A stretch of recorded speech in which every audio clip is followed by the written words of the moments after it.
السلام علیکم۔ بنی اسرائیل میں کئی انبیاء کرام علیہم السلام کو اللہ تعالیٰ نے حکومت و خلافت سے سرفراز فرمایا۔ اس قوم کا سنہری دور مصر میں حضرت یوسف علیہ السلام کا دور حکمرانی تھا۔ پھر کئی صدیوں کے بعد فلسطین اور اس سے ملحقہ علاقوں میں حضرت داؤد علیہ السلام اور حضرت سلیمان علیہ السلام کا زمانہ حکمرانی تھا۔ حضرت داؤد علیہ السلام کو خطاب کرتے ہوئے اللہ تعالیٰ نے فرمایا، اے داؤد، ہم نے تجھے زمین میں خلیفہ بنایا ہے۔ حضرت سلیمان علیہ السلام حضرت داؤد علیہ السلام کے فرزند تھے۔ حضرت سلیمان اپنے والد داؤد کے بعد بنی اسرائیل کے بادشاہ بنے اور انہیں نبوت عطا ہوئی۔ آپ نے اللہ سے دعا مانگی تھی کہ آپ کو ایسی حکومت عطا کی جائے جو آج سے پہلے کسی کو نہ ملی ہو اور نہ آئندہ ملے۔ اللہ نے ان کی دعا قبول فرما لی اور اللہ نے آپ کو ہوا، جنات، پرندوں اور جانوروں تک یہ حکمرانی عطا کی۔ آپ پرندوں اور جانوروں کی بولیاں سمجھ لیتے تھے۔ جنات آپ کے حکم سے عمارات بناتے، سمندر سے موتی نکال کر لاتے اور ہر وقت آپ کے دربار میں کھڑے رہتے۔ چونکہ ہوا بھی آپ کے تابع تھی تو آپ کا لکڑی سے بنا ایک بہت بڑا تخت ہوا میں اڑتا رہتا اور صبح سے شام تک 1 مہینے کی مسافت طے کر لیتا تھا۔ حضرت سلیمان علیہ السلام نے فلسطین کے شہر یروشلم کے مشرقی حصے میں ایک عمارت تعمیر کی جسے تاریخ میں ہیکل سلیمانی کے نام سے جانا جاتا تھا۔ اس عمارت کا بنیادی مقصد عبادت اور تابوت سکینہ کے لیے ایک محفوظ جگہ مہیا کرنا تھی۔ تابوت سکینہ نامی یہ مقدس صندوق جو حضرت آدم علیہ السلام کو دیا گیا اور ان سے ہوتا ہوا حضرت سلیمان تک پہنچا۔ اس میں مختلف انبیاء کرام کے تبرکات، حضرت موسیٰ علیہ السلام کا عصا اور تورات کا اصلی نسخہ رکھا ہوا تھا۔ یہ عمارت حضرت سلیمان علیہ السلام نے جنات سے تعمیر کرائی جو دور دراز پہاڑوں سے بڑی بڑی چٹانیں اٹھا کر لائے اور پھر گہرے سمندروں سے موتی نکال کر اس کی تزئین و آرائش کی۔ چونکہ یہ عمارت بنی اسرائیل کے نبی نے تعمیر کی تھی اور اس کے اندر تابوت سکینہ رکھا تھا، یہی وجہ تھی کہ اسرائیلی قوم کے نزدیک یہ ایک متبرک ترین عبادت گاہ کا درجہ حاصل کر گئی۔ لیکن جب یہودیوں نے حسب عادت دوسری قوموں کو تنگ کرنا شروع کیا تو بابل عراق کے بادشاہ بخت نصر نے یروشلم پر چڑھائی کر کے نہ فقط شہر کی اینٹ سے اینٹ بجا دی بلکہ ہزاروں یہودیوں کو تہ و تیگ کرنے کے ساتھ ساتھ ہیکل سلیمانی کو تباہ کر کے تابوت سکینہ اپنے ساتھ بابل لے گیا۔ یاد رہے یہ ہیکل 2 بار تعمیر ہوا اور 2 بار ہی شاہ بابل بخت نصر اور پھر رومیوں کے ہاتھ تباہ ہوا۔ چلیں اب چلتے ہیں حضرت سلیمان علیہ السلام اور ملکہ سبا بلقیس کی کہانی پر۔ ملک یمن کے پاس ایک قبیلہ آباد تھا جس کا نام سبا تھا۔ یہاں کے لوگ سورج کی پوجا کیا کرتے تھے اور ان کی حکمران ایک نہایت خوبصورت ملکہ یعنی کہ سبا بلقیس تھی۔ ایک دن کا واقعہ ہے کہ حضرت سلیمان علیہ السلام ایک مہم پر تھے۔ انہوں نے دربار لگایا سب سپہ سالاروں سے رپورٹ لینے کے لیے۔ جن و انس، جانور اور پرندے سب کے سب حاضر ہوئے مگر ان کا چہیتا پرندہ ہدہد غائب تھا۔ آپ نے پوچھا ہدہد کہاں ہے، پر وہ نظر نہ آیا تو سلیمان علیہ السلام نے فرمایا، ایسے موقع پر ہدہد کا غائب ہونا بڑا جرم ہے۔ اگر وہ اپنی غیر حاضری کی معقول وجہ پیش نہ کر سکا تو اسے ذبح کر دیا جائے گا۔ ابھی یہ گفتگو ہو ہی رہی تھی کہ ہدہد حاضر ہو گیا۔ تم کہاں تھے؟ پوچھا گیا۔ ہدہد نے بڑے احترام سے جواب دیا، اے اللہ کے پیغمبر، میں اڑتے اڑتے جنوب میں ایک ایسے ملک پہنچ گیا جہاں لوگ شرک میں مبتلا دیکھے۔ وہ سورج کی پوجا کیا کرتے ہیں، ان کی ملکہ بڑی شان و شوکت والی اور ایک عظیم الشان تخت کی مالکہ ہے اور وہ بھی سورج کی پوجا کرتی ہے۔ وہ اپنے بہت بڑے تخت پر بیٹھ کر حکومت کرتی ہے۔ اس کے تخت میں قیمتی ہیرے، جواہرات اور لال زمرد جڑے ہوئے ہیں۔ قوم یمن پر ملکہ سبا کی حکومت تھی اور جنوب عرب کے کئی علاقے بھی ان کی حکمرانی میں تھے۔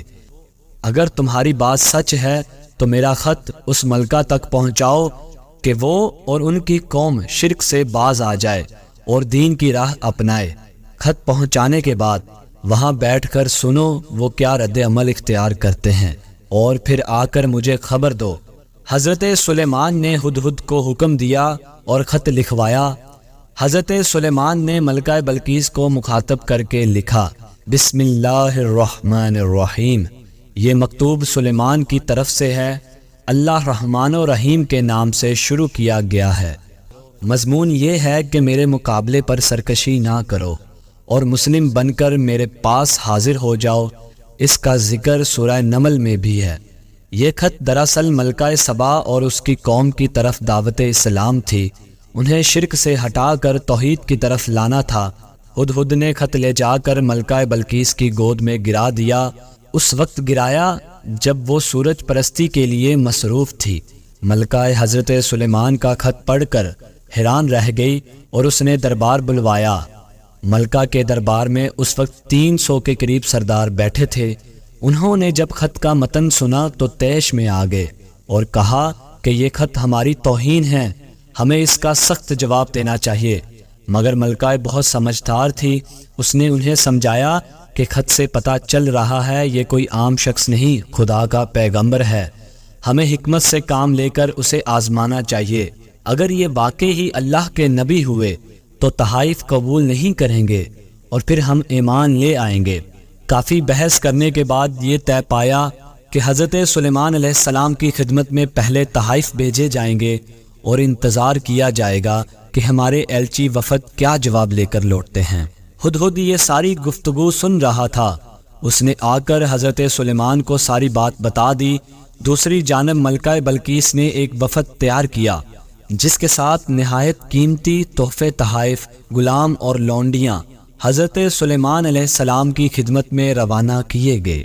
حضرت سلیمان علیہ السلام نے اس وفد کا ایسا شاندار استقبال کیا کہ وہ انگشت بندان رہ گئے۔ یاد رہے کہ حضرت سلیمان علیہ السلام اس وقت دنیا میں سب سے امیر ترین شخص تھے۔ انہوں نے وفد کو بتایا کہ مجھے خدا نے وہ کچھ دیا ہے جس کا ملکہ بلقیس تصور تک نہیں کر سکتی، اس لیے یہ سب تحائف واپس لے جاؤ اور اپنی ملکہ سے کہہ دو کہ اگر اسلام قبول نہیں ہے تو ہمارے عظیم الشان لشکر کا انتظار کرے جس کا مقابلہ کرنے کی ہمت تمہاری قوم میں نہیں ہے۔ وفد جب واپس چلا گیا تو حضرت سلیمان علیہ السلام نے اپنے وزیروں اور جنات کو بلا کر کہا، تم میں سے کون ہے جو ملکہ بلقیس کا تخت اس کے یہاں پہنچنے سے پہلے لے آئے؟